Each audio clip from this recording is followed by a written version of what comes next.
তো এবার একটু বেদানার বাগানটা একটু ঘুরে দেখি। এই তো দেখেন কত সুন্দর কালার বেদানার। ভাইকে জেনে নেবো, এটা বেদানাটা কি দেশি না বিদেশি?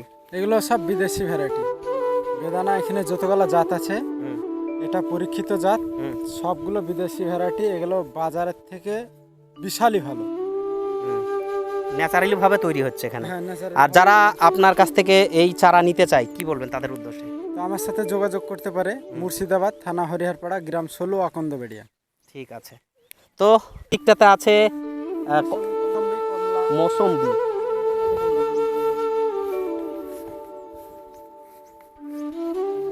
শুধু মুর্শিদাবাদে পাট গম হয় না, এদের পাটের চাষ জংলি আবাদ বলা হয় আমাদের ভাষায়। এই জংলি আবাদের পাশাপাশি ফলের আবাদ। এই যে দেখতে পাচ্ছেন এটা হচ্ছে কি, এটা কি কমলা। এটা হচ্ছে 4টেতে কেজি হয়। এই কমলাগুলো প্রায় বড় 4টের হবে, কাছে, মোটা মোটা কমলা। আর কালারগুলো কমলা কালারের। পুরো হলুদ হয়ে যাবে আর ব্যাপক মিষ্টি।